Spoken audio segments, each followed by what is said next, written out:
And I can share the screen.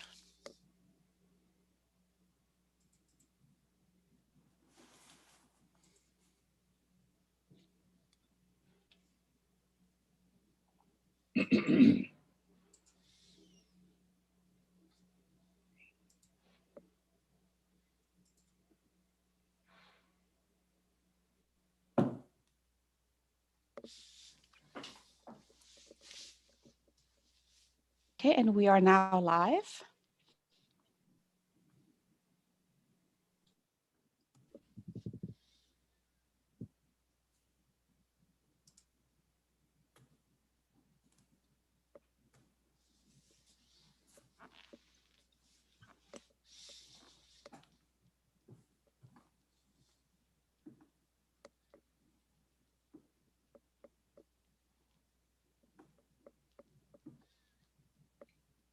All right, do you think we have enough people to go ahead and get started? I do, Mr. Chair. All right, thank you. So good morning, everyone. Welcome to the ConnectRVA 2045 Advisory Committee meeting. We'll go ahead and get started with the meeting. Of course, this is a virtual meeting and all of the guidance related to the holding of electronic meetings is on page 1 of the agenda, and we are streaming live on YouTube. We'll go ahead and get started with the attendance by roll call. If Nicole, you can go ahead and do that for us. Thank you. Good morning, everyone. Let's start with Chesterfield County, Ms. Smith. Ms. Benedict. Here. City of Richmond, Ms. Clark. Mr. Bridewell. Here. Ms. Erickson. Mr. Steele. Goochland County, Mr. Coleman. Here. Mr. Kilduff. Hanover County, Mr. Vidunas. Here. Mr. Flagg. Here. Henrico County, Ms. Meidler. Here. Ms. Deemer. New Kent County, Ms. Leduc. Powhatan County, Mr. Pompey. Here. Mr. Howland. Town of Ashland, Ms. Amos. Here. Mr. Tucker. Capital Region Airport Commission, Mr. Rutledge. GRTC Transit System, Ms. Torres. Ms. Del Ross. RMTA, Ms. Simmons. Plan RVA, Mr. Parsons. Here. Mr. Ario. Here. Ride Finders, Ms. Tisdale. Mr. O'Keefe. I think he's with us. I'll circle back around. DRPT, Ms. Dubinsky. Here. Mr. Sparks. VDOT, Ms. McAdory. Mr. Herman. Here. VCU, Mr. Leonard. NAACP, Mr. Johnson. Richmond Area Bicycling Association, Mr. Burnley. Here. Virginia Asian Chamber of Commerce, Ms. Tran. Senior Connections, Mr. Williams. Here. RVA Rapid Transit, Mr. Campbell. Here. Bike Walk RVA, Ms. Lockett Gordon. Here. Port of Virginia, Ms. Nelson. Mr. Reinhardt. Here. Southern Environmental Law Center, Mr. Pollard. Virginia Center for Inclusive Communities, Mr. Rivoli. Here. Virginians for High-Speed Rail, Mr. Plower. Federal Highway Administration, Mr. Duran. And Tri-Cities MPO, Mr. Swikowski. Here. Thank you. That concludes the roll call for attendance. Mr. Chair, if you don't mind, can we circle back to John O'Keefe? John, if you're, I see you on the screen, but if you're able to respond, please do so.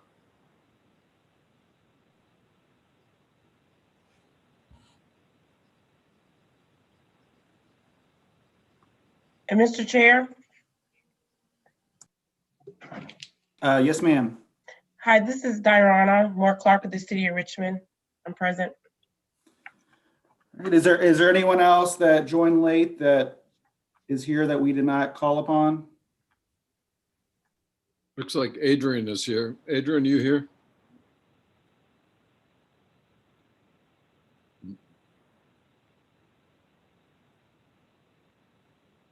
All right, well, we'll You go know ahead. that Barb Nelson with the port will be slightly delayed. She sent an email. Just a heads up. All right, well, we'll go ahead and move on to the first item on the agenda, which is consideration of any amendments to the agenda. Does staff or any members have anything they would like added or removed to what was presented in the packet?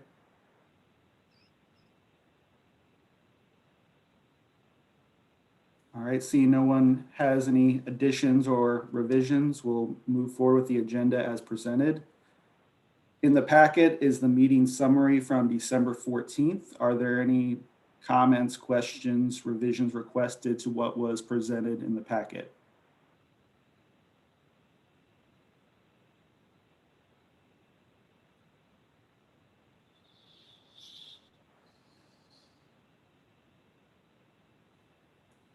All right, is there any opposition to approval of the meeting summary as presented? All those in favor of approval, say aye. Aye. Aye. Aye. Aye. Aye. Aye. All right, Aye. so we have a consensus that the meeting summary is approved as presented. We'll move on to agenda item number 3, which is the public comment period. Is there anyone online that's not a member that would like to address the committee?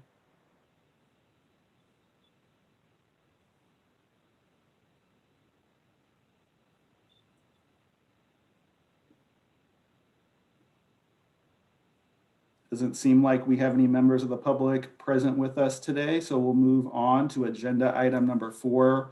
Barbara, I think you're to give us an update on the vision, goals, and objectives and the public comment period associated with that. Right. Thank you very much, Andrew.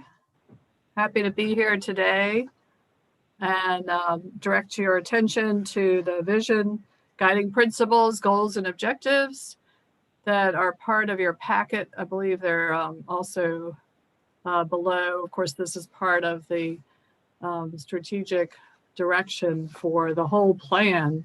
And we've gotten a lot of good feedback, not only through our surveys that helped us formulate the original vision and guiding principles, goals, and objectives, but also from you all. And I think with each step, we've made the language clearer, more concise, and really kind of pointed towards where we want to go in the region for transportation.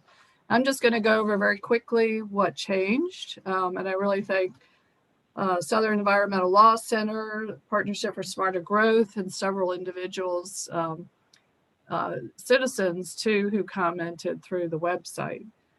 But the vision, the most important thing on the vision that we've changed and revised for final consideration is that we talked about the transportation as a system in the Richmond region that will reliably connect people, prioritize mode, or more equitable opportunities to be added for all to thrive and live healthy lives, promote a strong economy, and respect environmental stewardship, period. And I think that's a very concise statement that most people can remember and look to for guidance. Guiding principles, we've made changes respecting all the comments. And the first guiding principle, create a safe system for all users. Let's see, as And so, I'm sorry, I'm trying to read very small print. For all users by, and then we talk about the strategies in planning, design, operation, and maintenance, as well as the technology, advances in technology. So we added language there to make it more explicit to eliminate fatal and serious injury crashes. The principle number 2 about choice, we just took out all of the different choices, mode choices, because it seemed like it was getting too confusing. So we just offered up the simple statement that choice among all travel options in the region.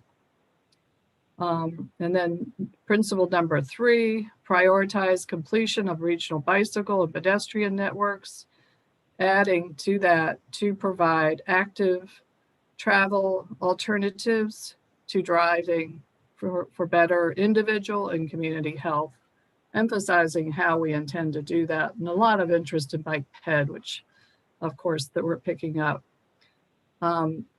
Principle number 4, we add the word robust, a robust transit network, which delivers comprehensive, effective, and convenient service, particularly in areas of greatest need and to key destination throughout the region.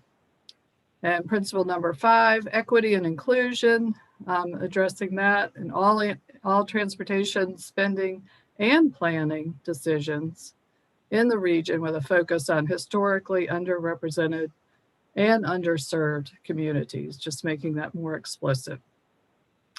Efficient movement of people and goods across the transportation network, adding to that can be enhanced by replacing short local car and delivery trips with active modes and excellent transit on the busiest regional corridors.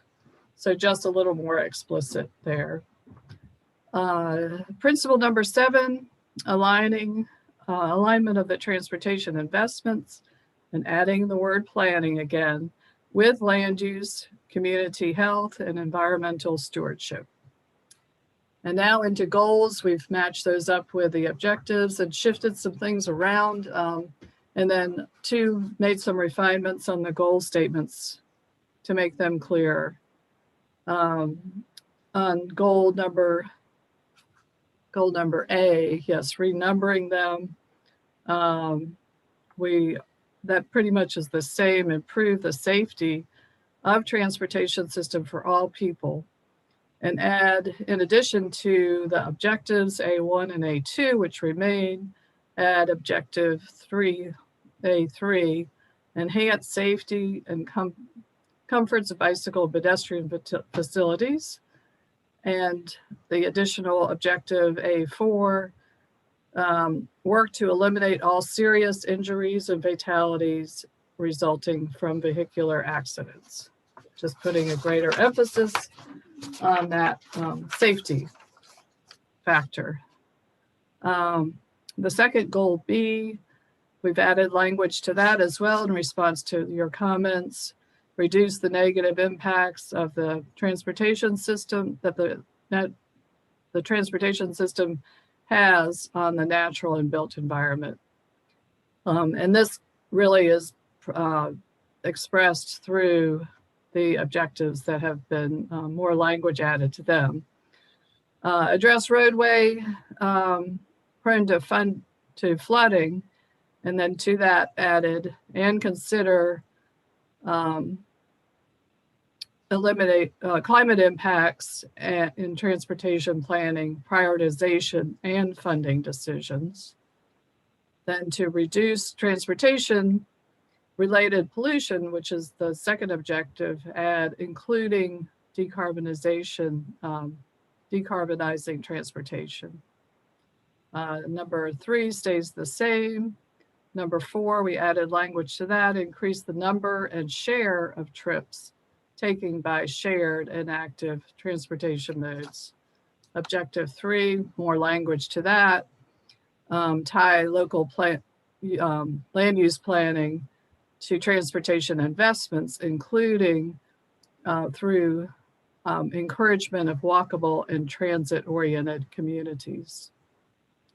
And then in number 6, call out EJ populations separately, adding that language.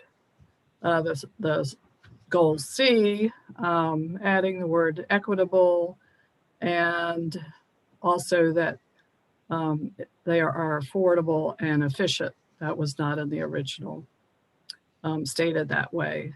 So we took from this 3A was moved to 4 to reduce the peak travel periods. And so we only have 2 objectives under that, which remain the same as what we had before. But under 4, we add the reduced peak travel period to that objective because of it being more of an economically related or an efficiency related objective. But that remains the same. There's no change to that goal statement. But we do add some language to the subsequent objective, increased transportation investment, which focuses on economic vitality and development, and instead of development, and improve the reliability and accessibility of travel in this 3rd objective. And the 4th objective stays the same. Objective 5 stays the same. And then for the final goal, increase travel efficiency and other and offer greater mode choices by maintaining the transportation system in a state of good repair. The first objective for that, also trying to combine a couple of thoughts together, increase the percent of complete streets across the highway network to maximize the use of available capacity. And the second objective under that, we added operational transportation demand management to the technology-based solutions. And then the very final one, improve system reliability across all modes. So it always helps when you've got an attorney helping you with the wordsmithing, and we really appreciate that contribution to this whole effort. I think this should be considered complete, and we'll take it forward to the TPO Policy Board for their review and final approval. Thanks very much. So can I make a comment, Barb? Sure. I found GP3 a little bit misleading when it starts with the word prioritize. We are in the smart scale world here, and prioritize is a very technical word.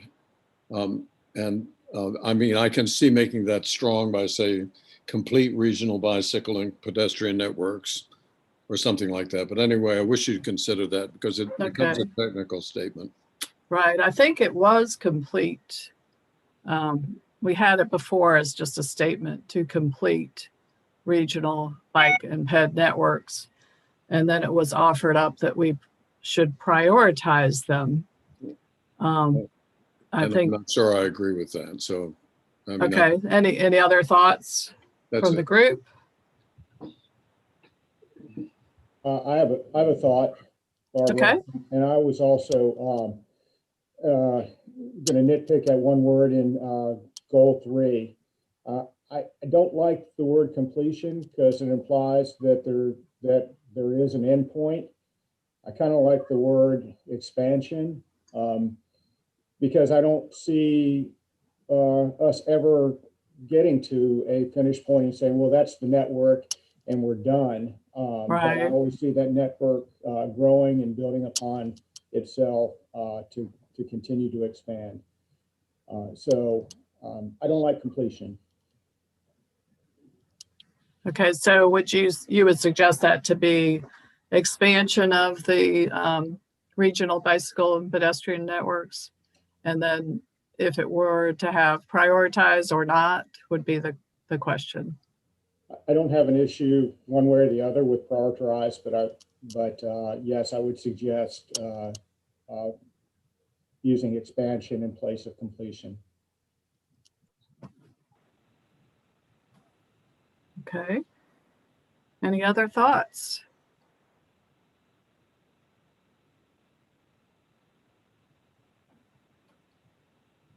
So Barbara, in terms of next steps, our committee will not be doing any more work on the goals and objectives. It'll be going to the policy board. Is that correct? Correct. That is my understanding. Yes, it would be going to the policy board next. Along with, of course, the discussion today on performance metrics. Yeah, this is Chad. It's on the agenda for February 4th. Right. Okay. So let us, we'll certainly talk about this guiding principle 3 in the office and be back and just to confirm what seems to be the final analysis, and then revise this if we need to and send it back out, but it will go to the board on the 4th. I agree. Well, Any thank you, other- Barbara, for the update. Okay. And I think it's great, concise language that gets across a lot of the points we've discussed at previous meetings. So I think it looks good to me. Yeah, I think it really provides the framework we need to move forward and be able to really address the performance measures within this framework. So thank you for your dedication to looking over the language so many times and refining it with us. All right, thanks, Barbara. We'll move on to agenda item number 5. Sulab's going to give us an update on the universe of projects.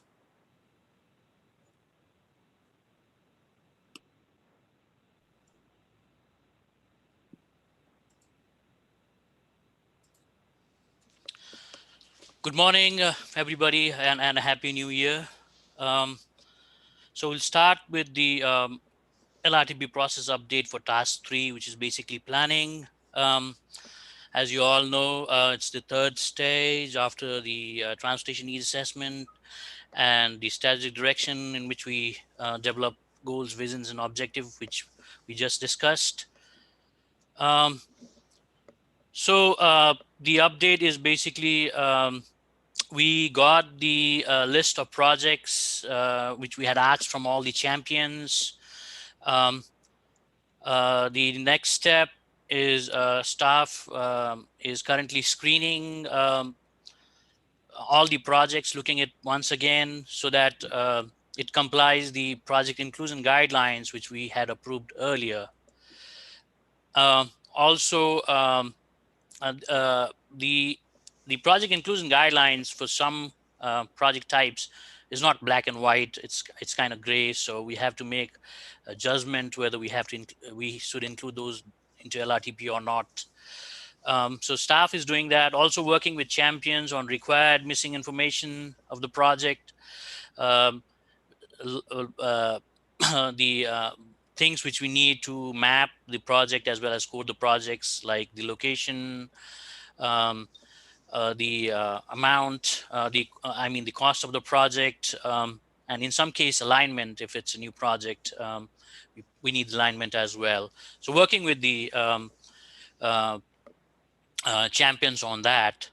So once we screen all the projects, we'll have 2 lists.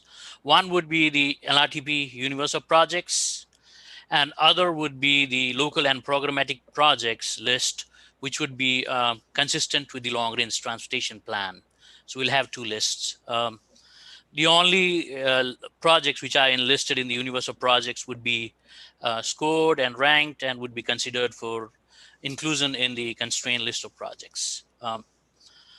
So this is the tentative timeline which I'm suggesting that staff with help of VDOT compile all the necessary data required by February 14th, Valentine's Day.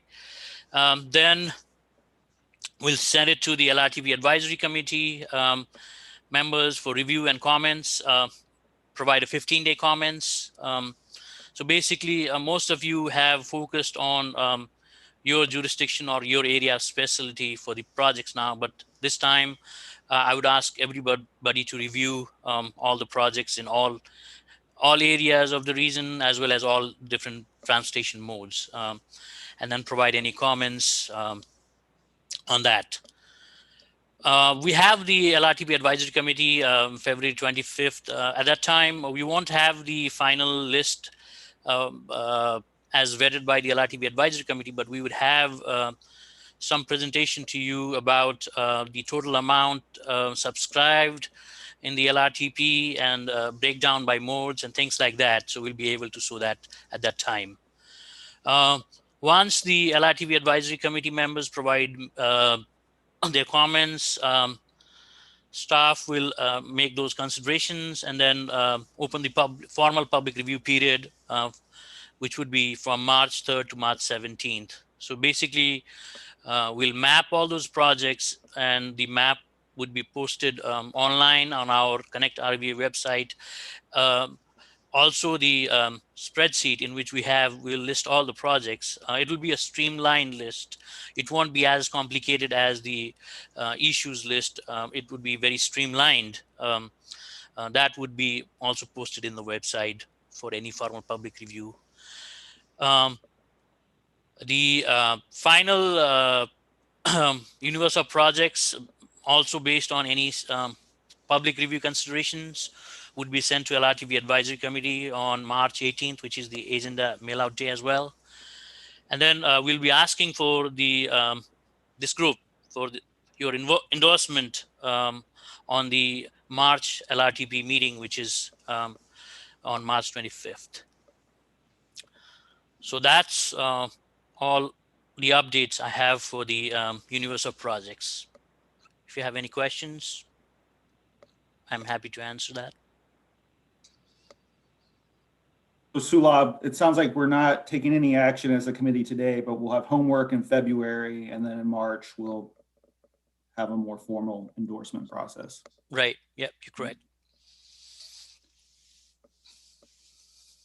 Does anyone have any other questions for Sulab? Hey, Sulab.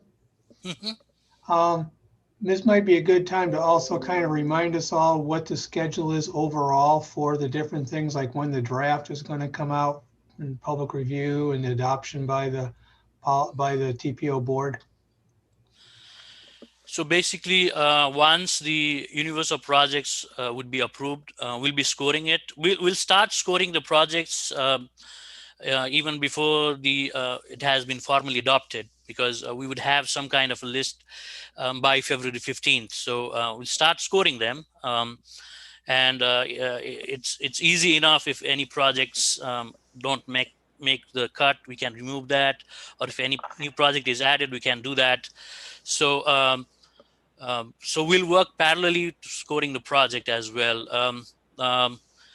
And then we'll be also working on developing the constraint list based on the revenue projection. We are expecting to get those from VDOT and DRPT soon. So we'll be working on that. And I think May or June timeframe would be when we will be asking the LRTP Advisory Committee to adopt the constraint list of project, which will again go to a formal public review period, 15 days, and then it'll go to the policy board for formal approval. So once the constraint list of project has been approved, then that would be our last leg of public engagement. It's going to be a 1 month formal public review period in which it would be the whole plan, not any particular segment of the plan. It will be the whole plan, as well as we'll try to finish the document as well. We have to send the document to environmental and state agencies for review as well at that time. Also, we are required to conduct in-person public meetings, depending upon how how the pandemic stands at that time. Also, we plan to present this information to all 9 localities, Board of Supervisors or City Council or Town Council at that time. So once that is done and the final public review period, 1 month time period is done, I think that would be around August, early September, when we'll close the public review period, and then we'll work on finalizing the plan and then ask for the LRTP advisory committee approval, I think around end of September, and then we'll go ask the board in early October. So that's the plan. The plan is due by October 31st. And once the board approves it, we still have to work on something so that it can be sent to FHWA and FTA for their review. The target is to do that by October 15th, 15 days ahead of time. Thanks. Well, All right, are there any other questions for Sulab on this component of the plan? Hi, this is Tiffany Dubinsky. So Sulab had mentioned the revenue projections, anticipating it, and I wanted to provide an update primarily for staff. So finance is working on the projections, and just so you know, it's going to be similar to what was provided in 2040.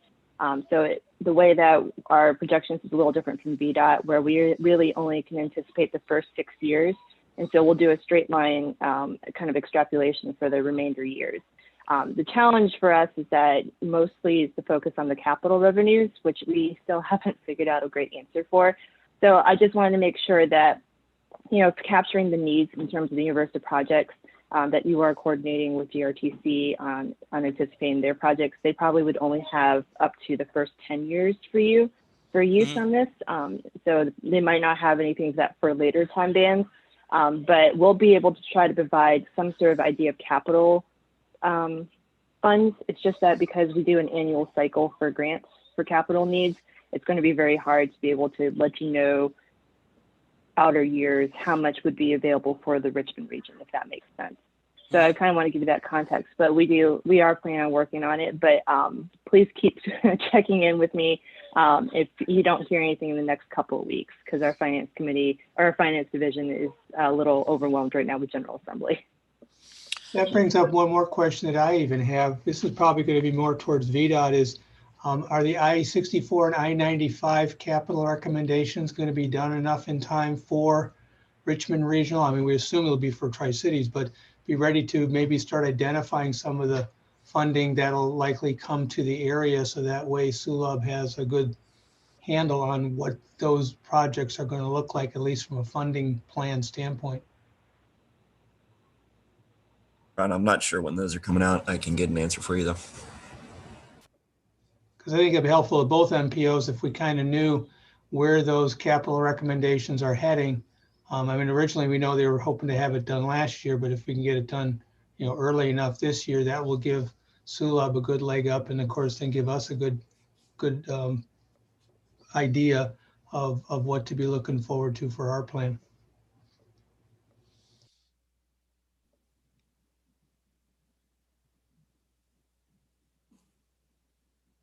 All right, that's a lot of great information for all of us. Is there anything else anyone wants to add before we move on to the next item?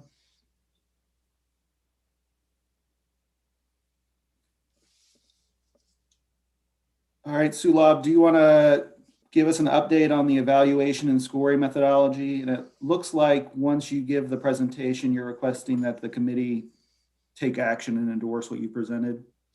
Yeah, that's correct. Mm-hmm.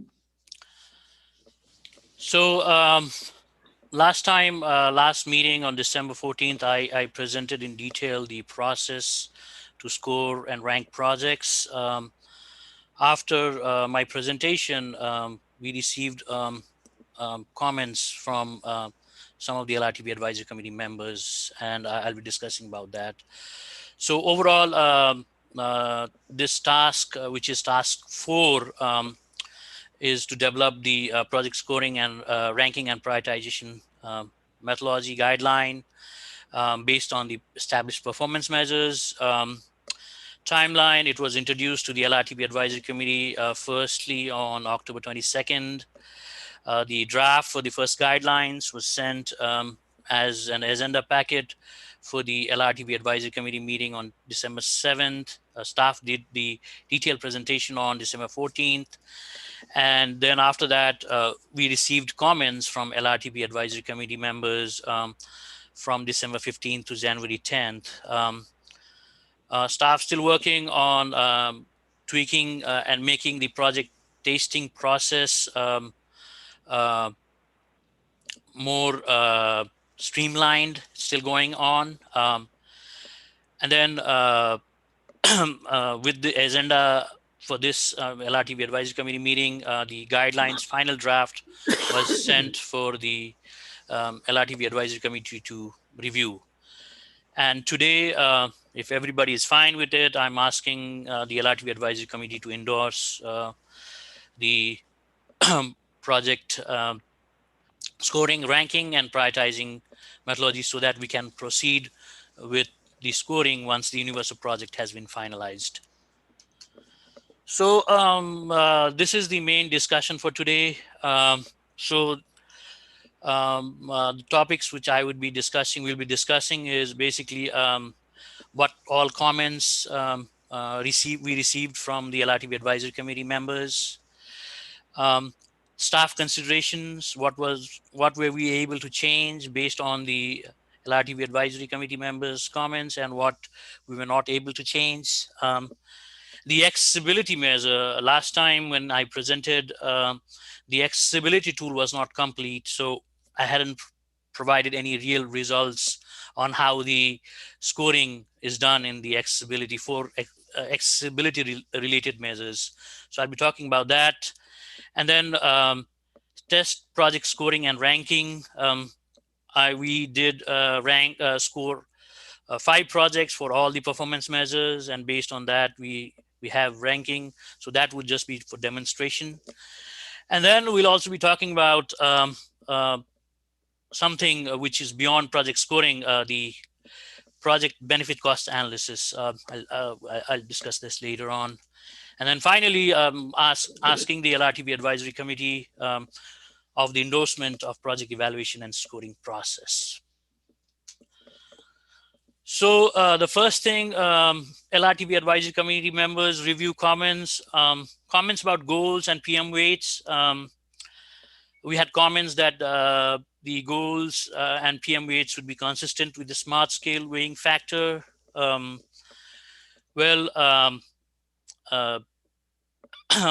a good suggestion, but LRTP is much more than smart scale. And though we are doing the scoring process by how smart scale is done, but we are not exactly doing 100% of what they are doing. So there's some tweaks on that. The other comment was that mobility goals should carry more than weight than 10%. We had contradicting comments for equity.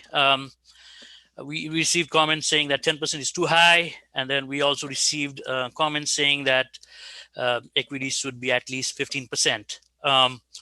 Also, for sensitive feature, environmental features, currently it's 3.75% of the overall scoring. And we received a comment that it should be at least 5%.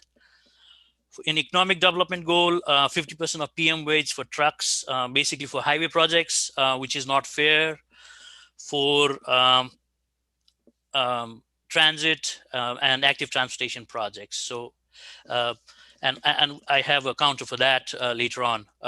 Again, for environmental sensitive features, 1/4 mile buffer for all project type does not capture the actual likelihood of impact. So we made some changes on that. For the job growth measure, depreciation should be applied evenly across the 3 tires. And for safety, the suggestion was to split the crash by types, by car with pedestrian crashes, autos with bike crashes, and autos with autos crashes. So basically, our safety measures looked at the severity of the accident rather than by mode. So if it's fatal and severe injury, we are considering that no matter what the mode is. Some of the new suggested performance measures, one was proximity to tourist center. The other was located in health impact area or environmental justice area. We had looked into this previously as well, the proximity to tourist center, but it was hard to get the actual data for tourist points. I think the agency in Richmond only represents, I think 3 or 4 localities, doesn't represent whole of our region. And we were not able to get the points or the locations for tourist centers. So this is something which we had considered this time, but due to the unavailability of data and the right process, I think we are not able to include this time, but definitely we'll have consideration for the next plan, the 2050 plan. Again, the same thing with the health impact area. The methodology, we didn't have a concrete methodology on this one. Again, the data, I think, wasn't updated from 2016. So again, consider this, but not quite included in this time. And then we also received some journal comments that the matrices are predominantly focused on vehicular moment. We need to integrate health with transportation. An example for Nashville MPO was provided. Again, project tiering is based towards highway projects. As we know that active transportation and transit project are tier 1, which is basically looking at the sphere of influence is half a mile buffer, whereas highway projects, depending upon which type of project, it's 1 mile or 2 mile. So that's that was considered biased, but I think depending upon what type of the project is, highway project has more influence than half mile, whereas a bike pail or transit project basically looked at in the half mile radius.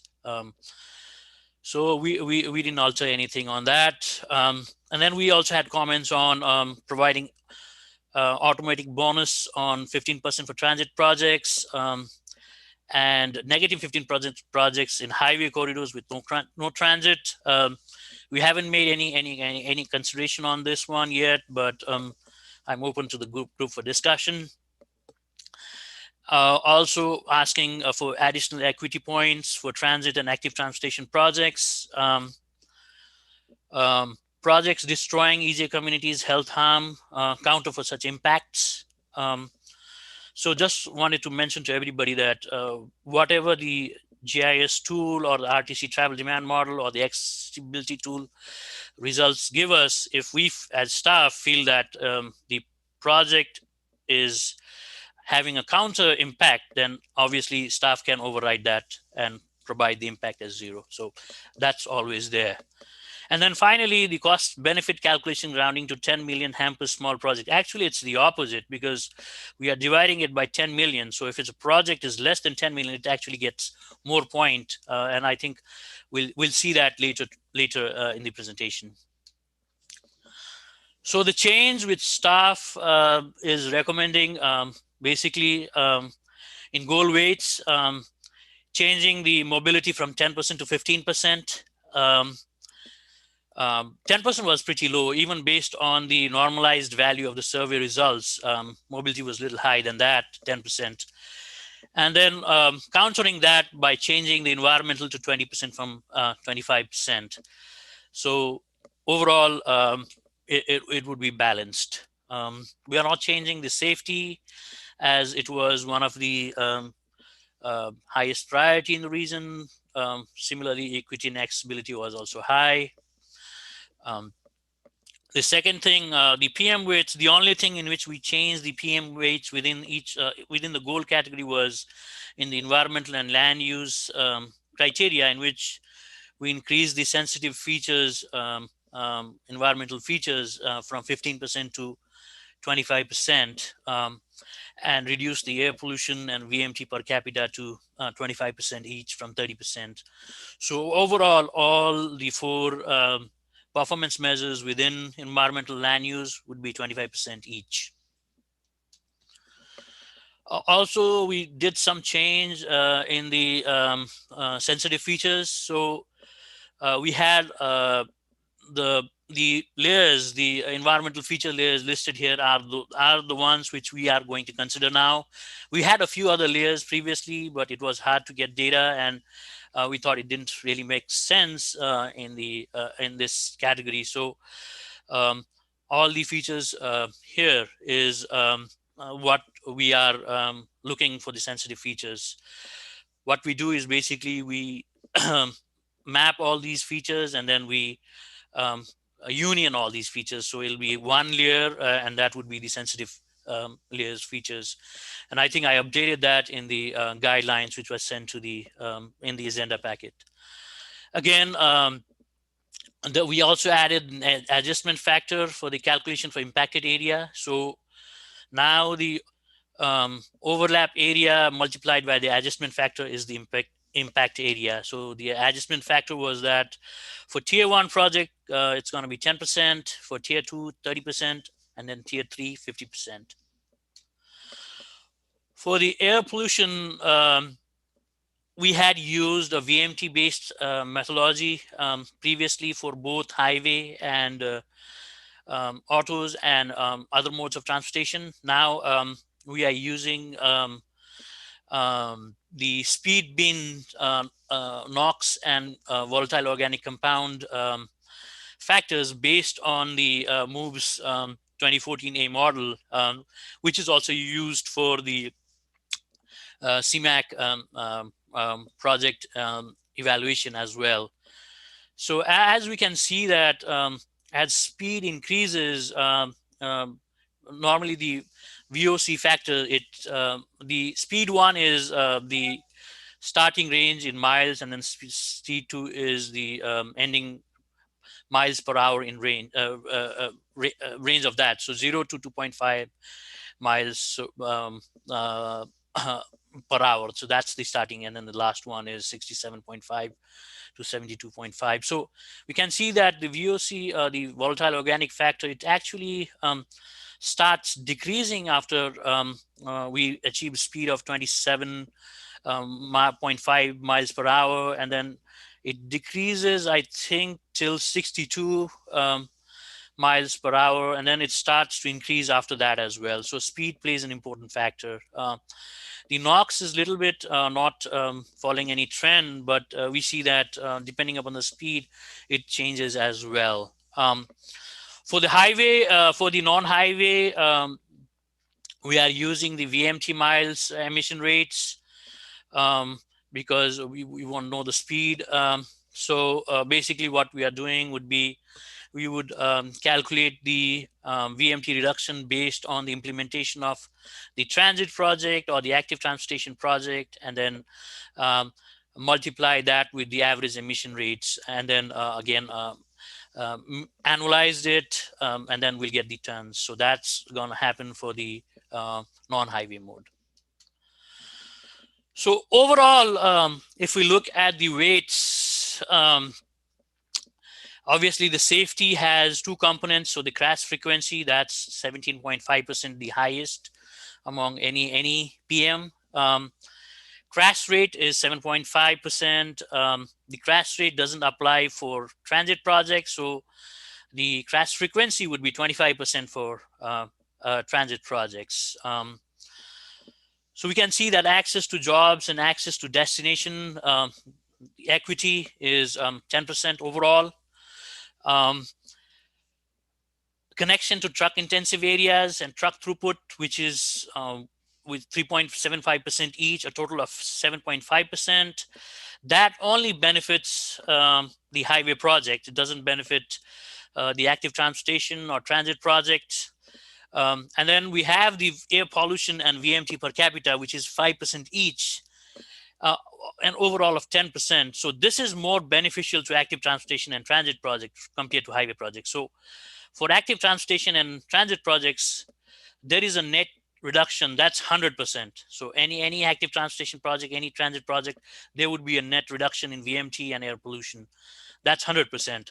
But for highway projects, VMT per capita, that's from the project which I tested, all of them are increasing because due to the induced traffic increased based on the project improvement, it's increasing. The VMT is increasing. So overall, it's not the highway projects are not getting any points. Similarly, with air pollution, if there is a significant change in speed, then that project is the highway project is getting good points. But normally, if we don't, if the project is happening in not so congested corridors, non-freeway corridors, we didn't see much of a air pollution change.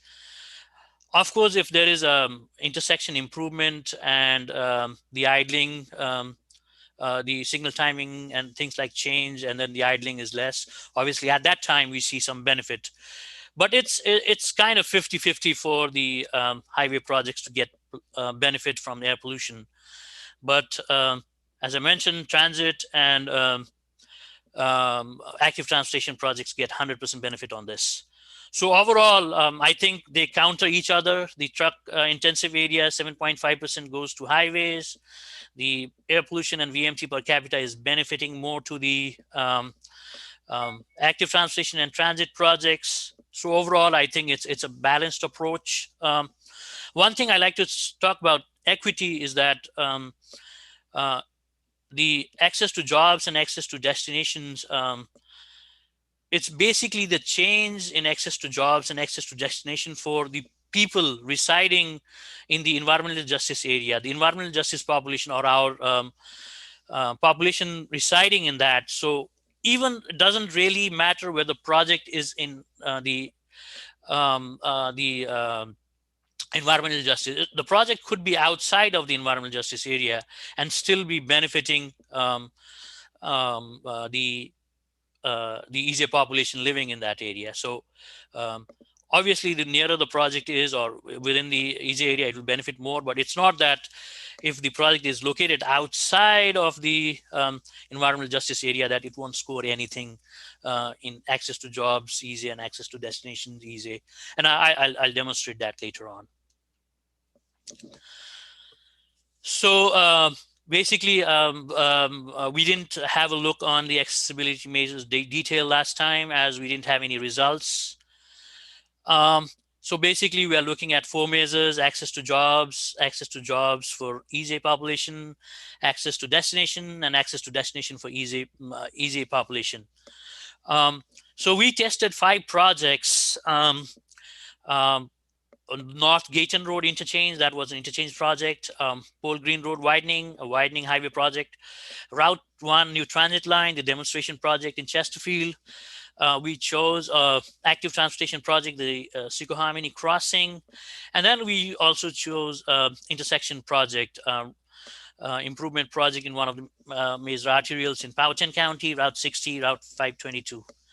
So based on the accessibility score, we can see that obviously the Route 1 new transit line, that provides the most accessibility to jobs raw score, as well as that's normalized to 100. That's the maximum for that project. So basically the accessibility to jobs is measured.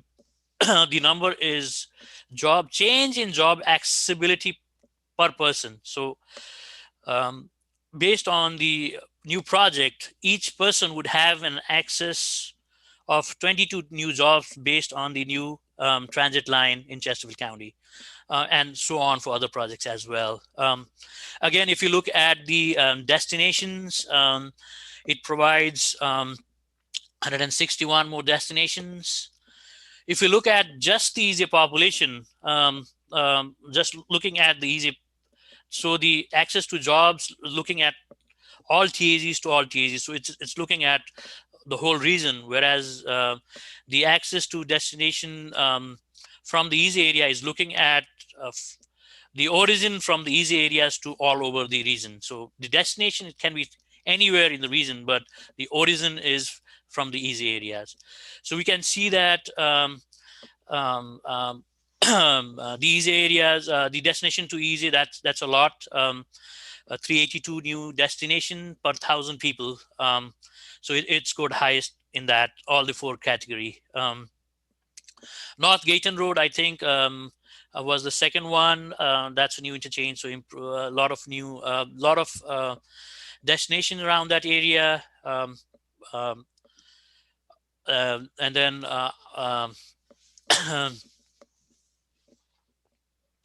other projects follow as a third one, I think, is the route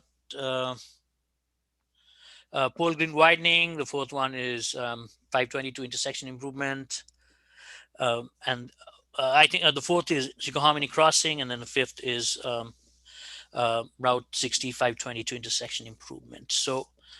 So this is how the results come up from the accessibility model. So the first one is for all populations. So you can see that we have all the TAZs. So there might be some TAZ missing in which we don't have any population. So there are a few TAZs in which we only have employment. So those TAZs are missing. And we are looking at the total population for 2045. The last line, last column is the average gain or loss in average accessibility per person for that particular TAZ. So in some case, we see the negative numbers because they're based on the rerouting and things like that. There might be congestion increasing in some other corridors based on that. So, but overall, it comes out to be positive.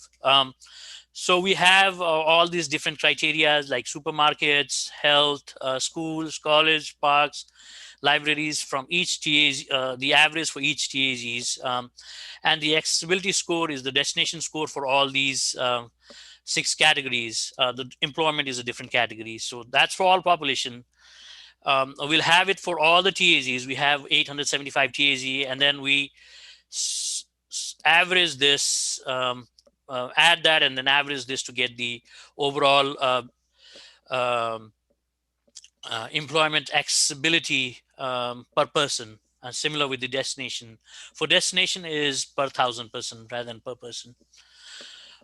Similarly, for the easier population in easy areas, we can see that not all TAZs are there. So only TAZs which are flagged as easy, this is the flagging one, would be captured here. And the population is not the total population. So while averaging it, it's not going to be averaged by the total population in that TAZ. It's only going to be averaged by the population we considered our minority, low income, limited English proficiency, zero cal household personnel, and things like that. So we have weighted those all factors and calculated the easy population within those easy areas. So the same process, but only difference is this. And then just wanted to demonstrate some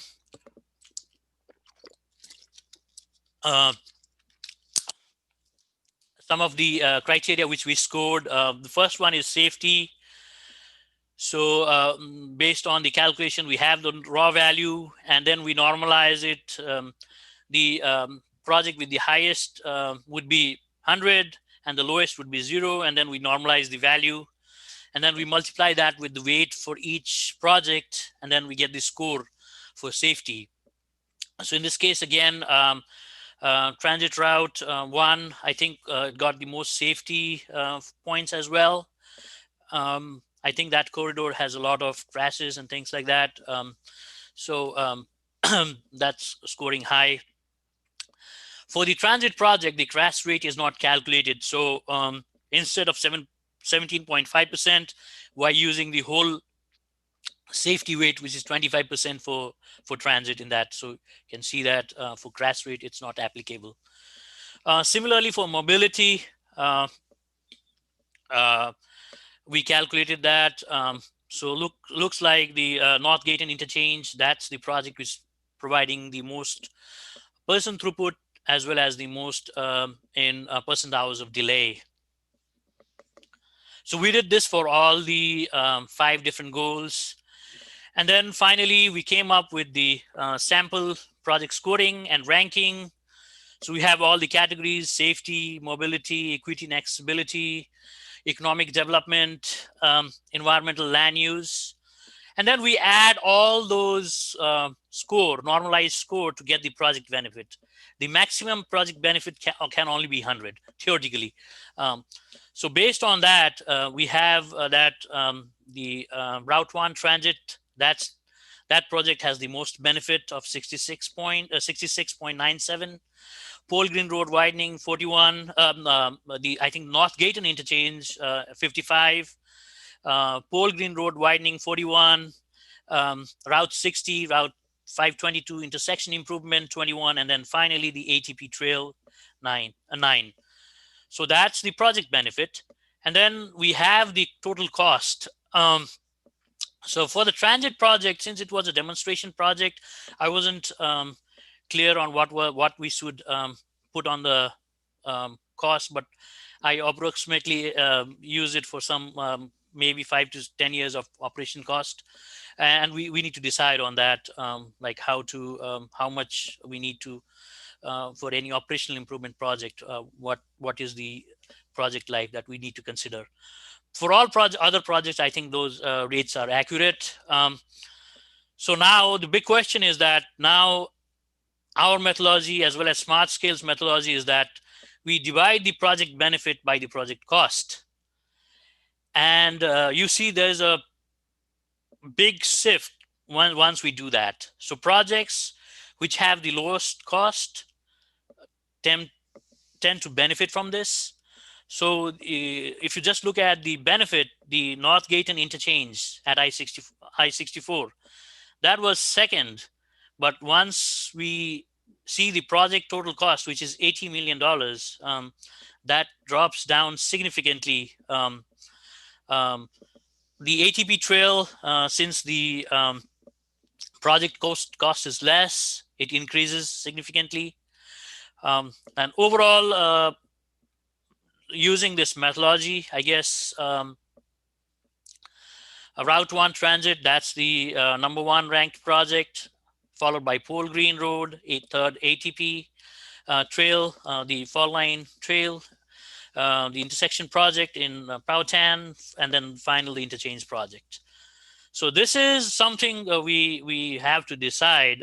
As Smart Scales result came out as well, it had the same problem. Even though the project benefit, the overall project benefit is high, because we divide it by the project cost, the overall project scores gets down. So I'm open to discussion about what we should use and how should we go forward with this. Well, Sulabh, this has been just a couple of notes on the detailed report. This is, and I want to congratulate you again for somehow making your way through this thicket. It's amazing. But when we came to the environmental access 1, 2, 3, and 4, which is a detail not on the slide you just gave, you used time frames of 30 minutes for automobiles and 45 for transit. And in some cases, in EA3 and EA4, you use 30 minutes for automobiles and 30 minutes for transit. When we're talking about people who are transit dependent, who can't get anywhere now, anything is better than nothing. And if we're talking about, for example, going from Chesterfield County to Sergeant Reynolds or to Short Pump or something like that, it could easily take an hour. It would be a benefit. I would suggest, as a rule of thumb, if you're allowing 30 minutes for a car, you should allow an hour for a bus. That's just our reality. And I think it always, so that's my one suggestion there. Mm-hmm. Yeah, I think that can be considered. If the group is fine with that, I think that can be considered. What happens now is that um, after the time frame, like for autos, after 30 minutes, whatever jobs are there, it's not counted. So it's basically, it becomes zero, even if any 5 more jobs can be reached within 1 minute after that 30. Similarly with transit, anything beyond 45 minutes, it's not counted. So That's yeah, the reason. Yeah, that would yeah, be the reason for putting it up, because it really is real. People commute an hour to a job by transit because they need the job. right, And if there's no other way to get there, that's how they get there. sure.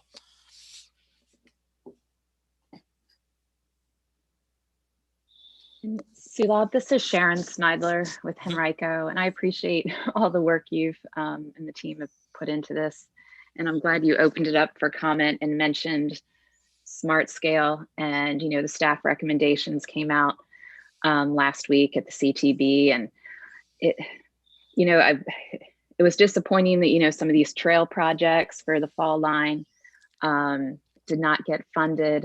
And I've been trying to educate myself more about all these, normalized values, and how, like with the smart scale, the land use seemed to help score well. And, I see the LRTP.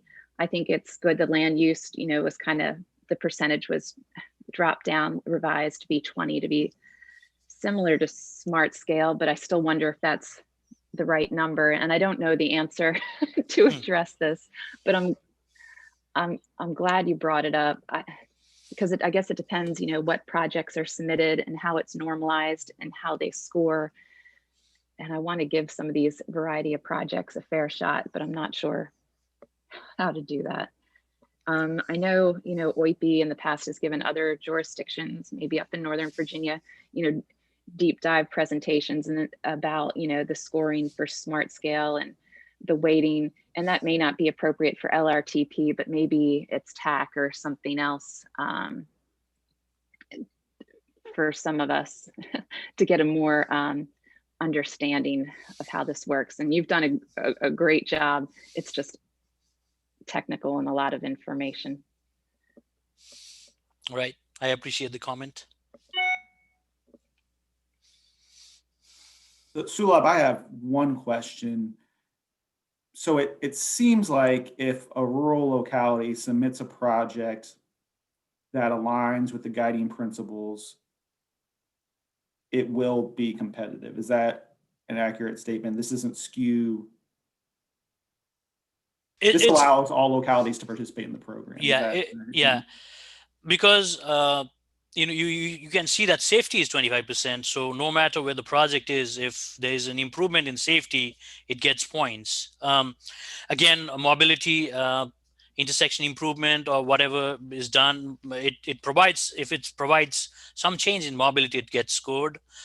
Equity and accessibility, even if the project is outside the easy areas, it still gets some points. So you can see that Route 6522 is far away from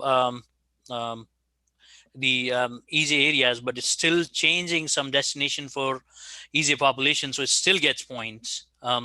So overall, I think it's competitive. And then we have that thing of the cost. So if we want to keep the project scoring methodology as it is, then the huge thing is the cost. The lower the cost, the more the project would be higher in ranking. Okay, thank you.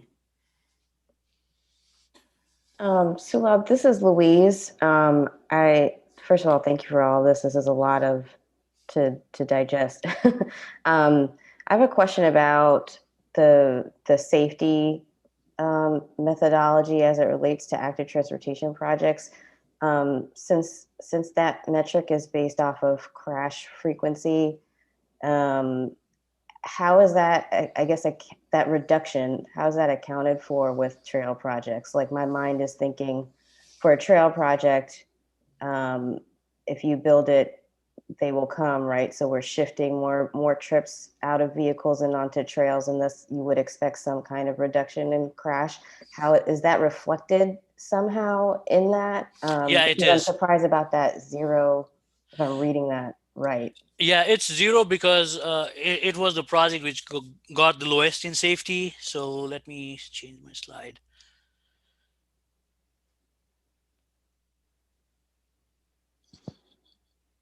Yeah, I think it got 0 because I think nothing is there. So there's no data on any crashes and things like that. The usual methodology to do that is we first of all calculate the VMT reduction based on that project, as you had mentioned, and then look at the mode choice of that particular region. So like what is the share of mode choice? So let's say people going to using bike in that particular location is 1%. So based on that 1%, we calculate the VMT reduction within that area buffer. And then we multiply that as a factor, CMF factor for safety, and look at whatever the fatality and crashes had been in the past. So I think in that trail, there was nothing there. So there was no crashes. So that's why even though there was a VMT reduction calculation, there was no crashes. So we have to multiply by the average of the last 5 years of crashes there. So that's why it didn't score anything. Thank you. And I guess I just have a comment. I think all of the metrics that are included here are valuable. I just have some unreadiness, I guess, about that it doesn't really show me the full encompassing of metrics that we could be using to ensure if our vision at the end of the day is to generate a safe, connected, multimodal regional network. I'm not sure that we have kind of all the tools in the toolbox to get us there. So I just have a little bit of unreadiness that this scoring is kind of as complete as we want it to be at this point. Thank you. Thank you for your comment.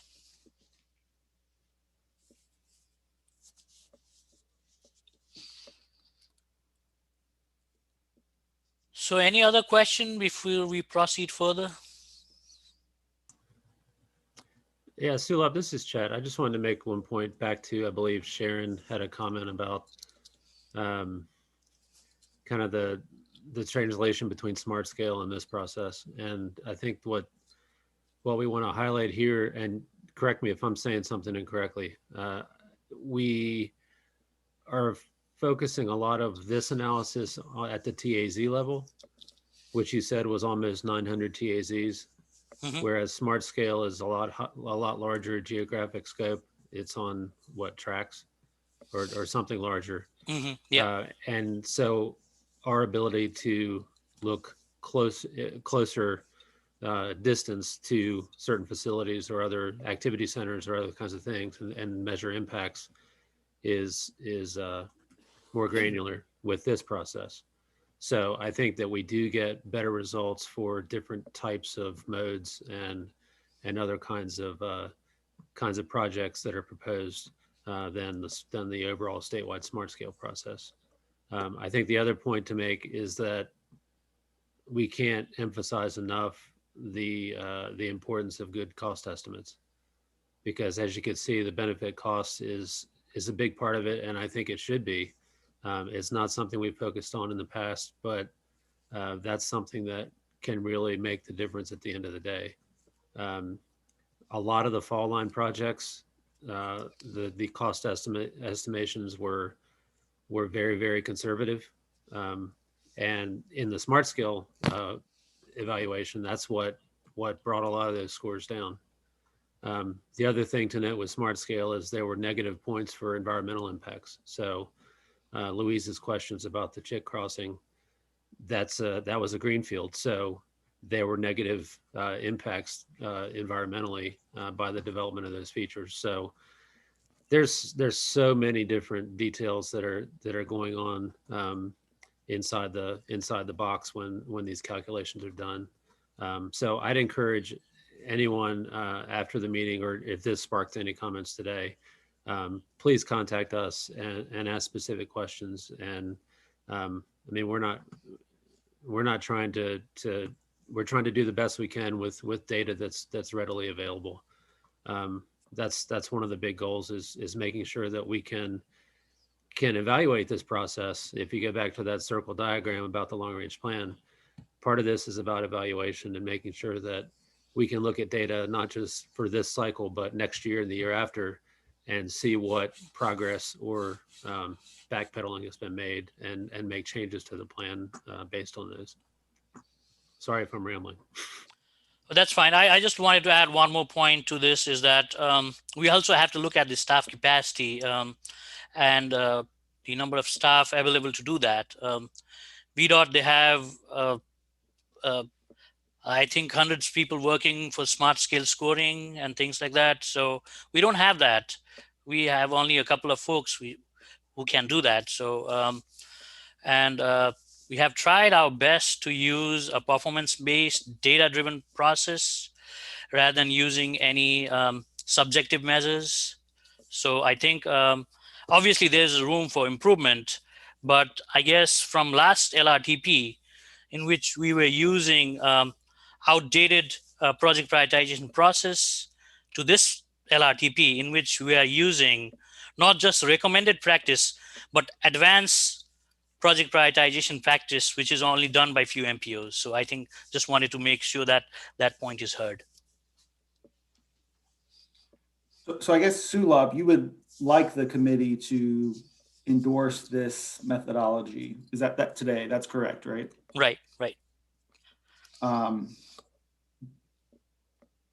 Does anyone want to make a motion to approve as presented or have any comments, further on that? I have a few more things before asking for the endorsement, if I can proceed. Yeah. So, beyond project scoring, and this is something, the benefit cost analysis is not transportation, but it's done in almost all sectors. So in this case, we look at the net present value of the benefits, individual project level. And then benefit could be negative or positive. But what we are measuring is the absolute benefit of the project, not relative to any other project. So this requires a lot of research and staff is working on this. For ConnectRVA 2045, this is just for demonstration purpose. We are not asking for any endorsement or anything. We just wanted to see how the BCA works with our project scoring methodology. So basically, for any transportation projects, we calculate the benefit, monetize them, and then we have the cost, and then we divide the cost by the benefit to get that ratio. So what could be the benefit from transportation projects? Obviously, there's operational benefit, mobility benefit. So basically, the reduction in hours of delay, auto delay and truck delay that we can distinguish because the cost is different for that, for highway projects. For other projects like active transportation and transit project, we can monetize the person delays. And then I have the simple calculation. Since we are only interested in the change or the delta, I think the calculation, it's better. We don't need to have an absolute calculation. So for operational is basically the truck delay, difference in truck delay into truck value of time plus auto delay and auto value of time. For other mode, it's delta or the reduction in person delay and person value of time. So we add all those to get the operational or mobility benefit. And then we have safety benefit as well. Basically the reduction in fatal and injury crashes. So basically the delta in fatal and the cost of the fatal injuries, fatal accidents, plus the reduction in injuries and the reduction in injury cost. So basically what we are calculating for the safety measure, it's basically the same thing. For environmental benefit, we were basically looking at the NOx and VOC reduction. So basically the reduction in NOx by the cost of what would be the savings for the reduction in the VOC emissions per ton, similarly with the NOx, and we add those. So operational benefit and safety benefit have been there for some time, and it has been, we have seen that regularly for transportation projects. We have seen that at the project level. But these days, I think we have also started seeing things like the environmental benefit as well. And then we also added the access benefit, so which basically there's a difference between mobility and access. So it's basically the additional jobs and destination reached by auto, transit, and biking, and working within 30 minutes. So 45 minutes of transit, we can make it 1 hour, whatever it is. So what we will do is to calculate this additional jobs and destination, the change from the base to the, and then the person value of time. So it'll be the number of jobs. So each job is 1%. So each job is for 1%. So basically, based on that, we calculate that additional job, which can be reachable within that time. For destination, a destination is more than it's not just for 1% as for job.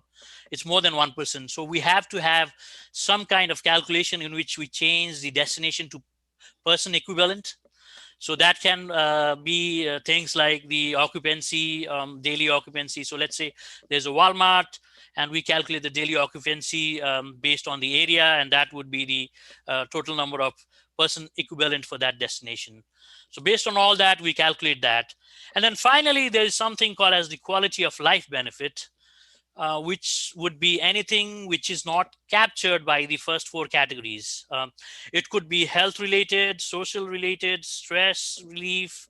There could be a lot of things, but it has to be based, we have to be able to calculate that based on the transportation implementation of that project.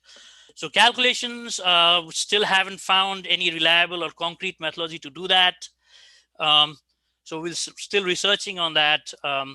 One thing is that we can break the benefit by users and non-users. So the users would be the people or trucks who would be actually using the system, and non-users would be the one not using the system and then still benefiting because of the transportation project. So that's something hard to monetize, but just wanted to throw that out. So we're still researching on that. And then obviously the total benefit would be the operational benefit plus safety benefit plus environmental benefit plus access benefit plus quality of life benefit if you have anything. Total cost, obviously the construction cost, the principal engineering, primary engineering cost, the right-of-way cost, and plus the maintenance cost per year. I think that's what we want, so that we have because all the other benefits is annualized per year. So that's the total cost. And then we simply divide the total benefit by total cost. And if the ratio is more than 1, that project is beneficial. If it's less than 1, it's not beneficial. So each project would have its independent benefit cost ratios. And based on what we get, I think we can rank the project. This won't be relative as the previous measure. It's going to be absolute based on the benefit cost analysis. This is something which we are just looking to demonstrate, maybe if how things go, and we can probably compare this with the other methodology which we are using, or which I'll be asking for your endorsement, and see what the difference is. But this won't play any role in the constraint list of project this time. Probably next time, based on what we see. So Sulabh, this has been the access benefit. You've only got destinations that can be reached. We have hundreds of thousands of people in Metro Richmond who do not have access to public transit. And so the access should be both in terms of the user and in terms of the destination. And if you want to measure it, you might take some factor dealing with, say, the alternative cost of Access Chesterfield or one of these van things, which costs a lot of money, run that against it as a way of saving. Yeah, that's a good suggestion. Yeah, we'll definitely look at that. Yep.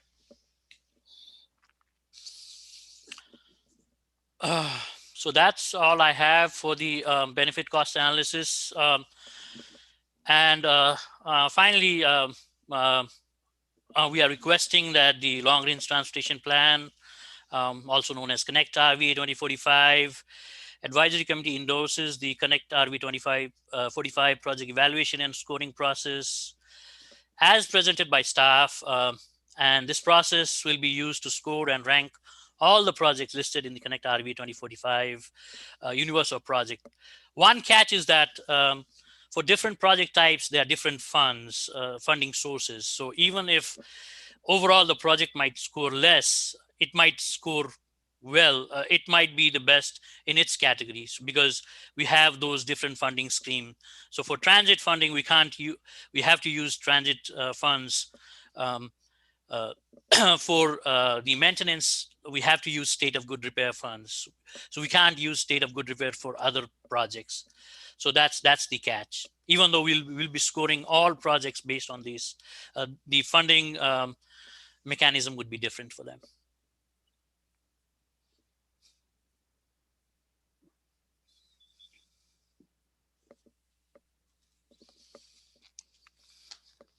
So does anyone have any more questions for Sulab?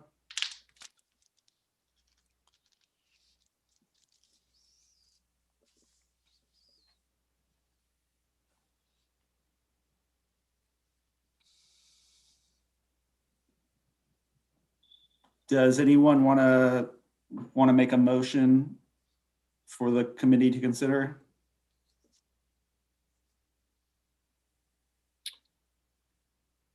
So I'll move this action as requested.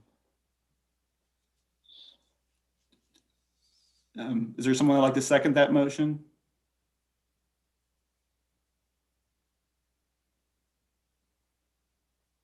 This is Tiffany Dubinsky. I'll second that. And I guess, Chet, usually we do actions by consensus, but I kind of think this is an important part of the plan. Do you think we can go ahead and do a roll call? Yeah, I agree, Andrew. I think Nicole could probably do a roll call for this. All right, so we have a motion and a second. Can we go ahead and do the roll call? Sure, Mr. Chair, I'm ready. Let's start with Chesterfield County, Ms. Benedict. Aye. City of Richmond, Ms. Clark. I'm gonna have to say no. Goochland County, Mr. Coleman. Nay. Hanover County, Mr. Vidunas. Aye. Henrico County, Ms. Meidler.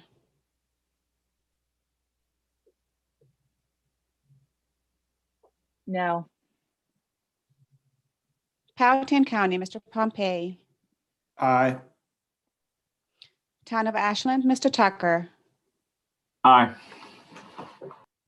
GRTC Transit System, Ms. Torres.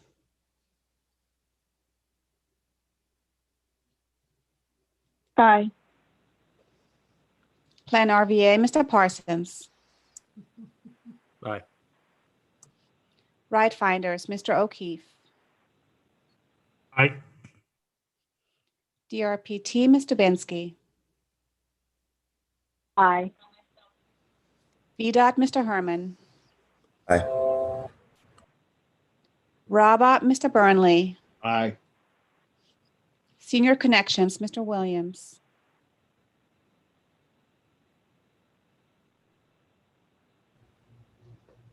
RVA Rapid Transit, Mr. Campbell. Aye. Bike Walk RVA, Ms. Lockett Gordon. Nay. I'm sorry, could you repeat that? Nay. Thank you. Port of Virginia, Mr. Reinhardt. Yay. Virginia Center for Inclusive Communities, Mr. Reveley. He's gone. And Tri-Cities MPO, Mr. Swikowski. Aye. That concludes the roll call. Mr. Chair, do you want me to do a tally real quick? Yeah, that would be great. Thank you. Sure, let's see.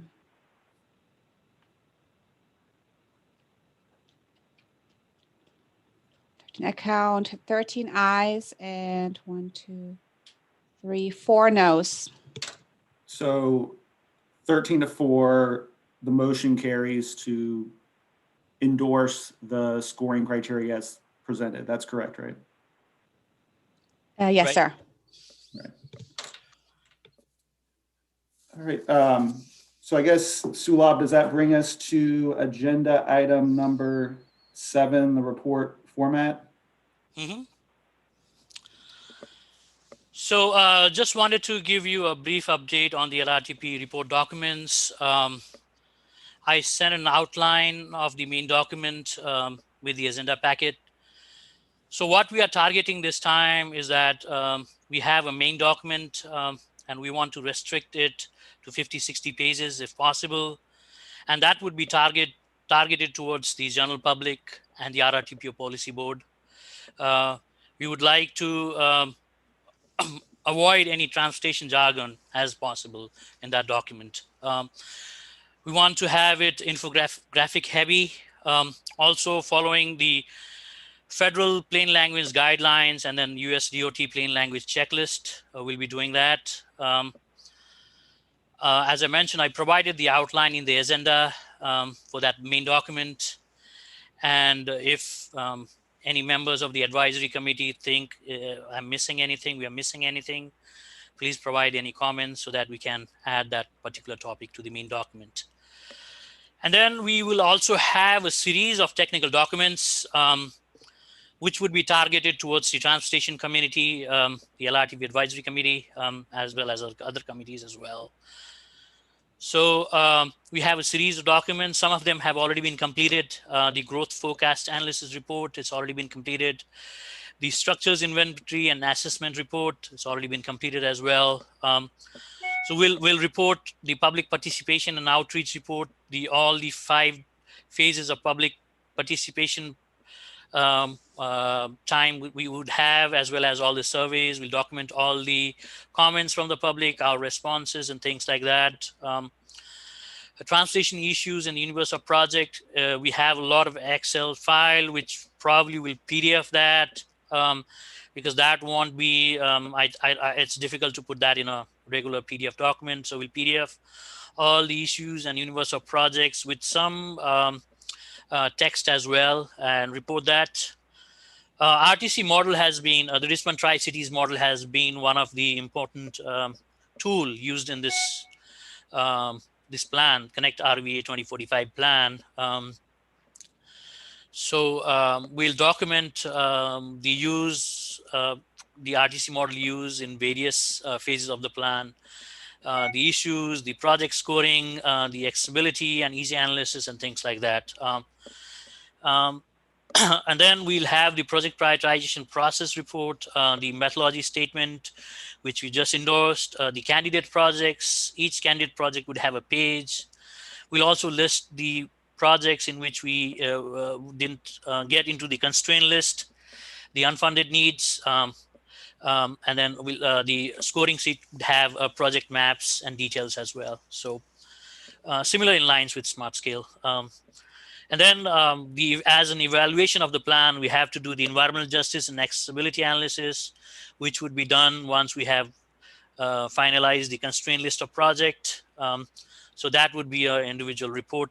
There will be some text on this in the main document as well, but that would be very brief. This will be very descriptive of what we have done, the process and methodology and things like that. Congestion management process, that's something we have to do with the LRTP. I think some of the technical reports we would have both in web format as well as PDF format. The congestion management process would basically be in a web format as a story map, and also can be PDF as a document. So we'll do that.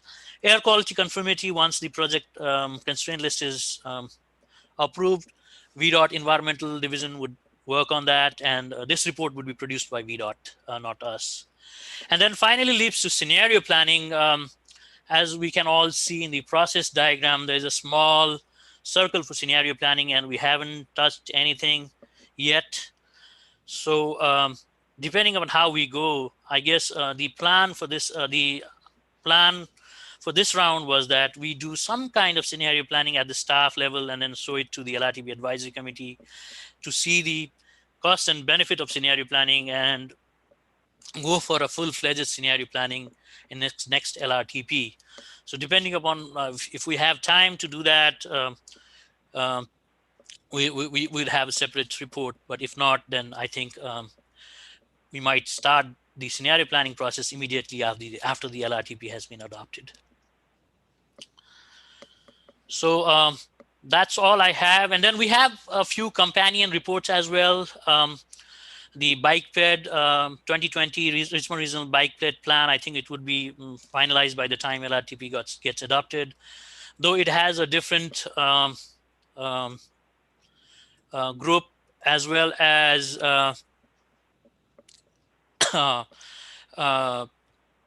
excuse me, the advisory committee for the bike ped plan is different, and we'll be asking the for board for a different approval. But obviously, the bike ped plan leads to the LRTP, so that's going to be companion document. Similarly, the transit vision plan phase 2 that's already been adopted.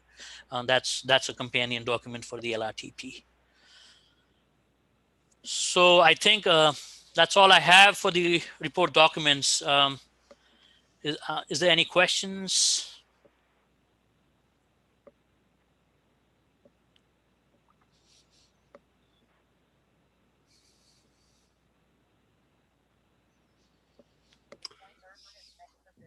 Okay, thanks, Sulabh. February? Andrew had to go jump on another call, so if there aren't any other questions, Nicole, can we put the agenda back on the screen? I'm sure. Give me just a second. Yeah, I'll do that.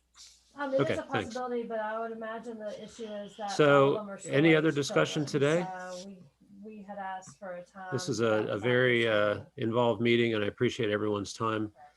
The next meeting is scheduled for February 25th at 9 a.m., where we will be probably to a similarly involved meeting then. We're in the heart of the long-range plan development process right now, as you all know, and there's lots of information. You all play a critical role in the development of the plan, and I appreciate your consideration and thoughtfulness as we move forward.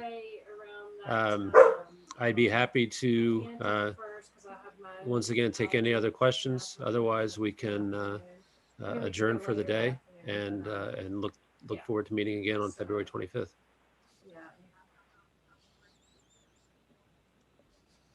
Let's do the 24th. Let's just move it. Okay. Well, thanks everyone for your time. We will adjourn and see you next month. Thank you, everybody. Thank you. Thank you so much. Have a good day.